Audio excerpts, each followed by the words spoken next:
क्यों लड़ा, मैं क्यों सड़ा, मैं क्यों डरा, फसिया मैं होया जज्बातां दे जाल च।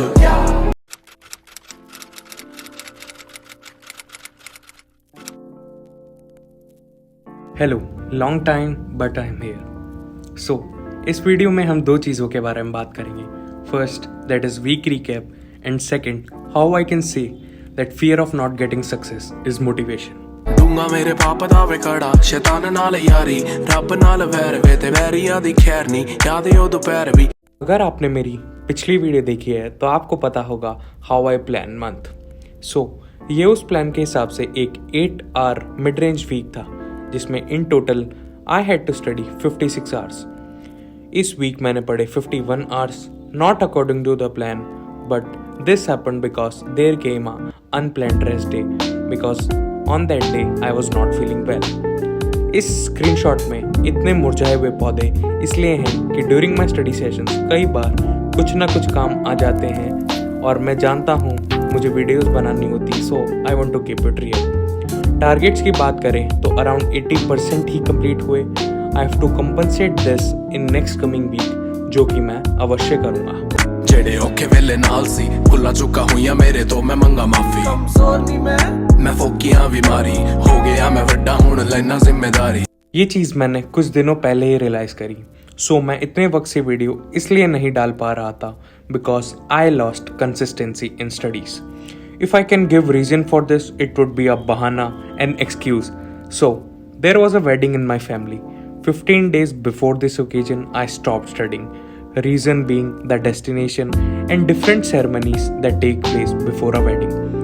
A wedding went well, but 15 days after it, I was still not studying.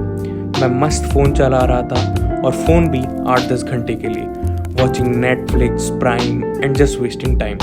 वैसा भी नहीं है that I was not realizing कि मुझे इतना फ़ोन नहीं चलाना चाहिए और थोड़ा बहुत पढ़ भी लेना चाहिए। ये सेल्फ रियलाइजेशन वाली चीज़ मैंने एक पॉडकास्ट में सुनी थी, that it can help you getting out of your worst situations. But जब आपको रियलाइजेशन होने लगता है, सो आपकी रियलाइजेशन को ओवर शेडो कर देते हैं आपके बहाने। ऐसे ही मेरे साथ हुआ। मैं रियलाइज़ तो कर रहा था, पर फिर मैं खुद को बहाने देने लग गया, जैसे अभी बहुत टाइम है मेरे पास वगैरह वगैरह। अब गलती शायद अप्रोच में थी। मैं मोटिवेशन पॉजिटिव डायरेक्शन में ढूंढ रहा था कि if I will study then I will achieve my goal and achieving the goal will give me satisfaction in life. But ये सब काम नहीं करता, शायद कुछ के लिए करता हो। Then I changed my approach. अब मैं ये नहीं सोच रहा था कि अगर मैंने यूपीएससी क्रैक किया तो क्या होगा।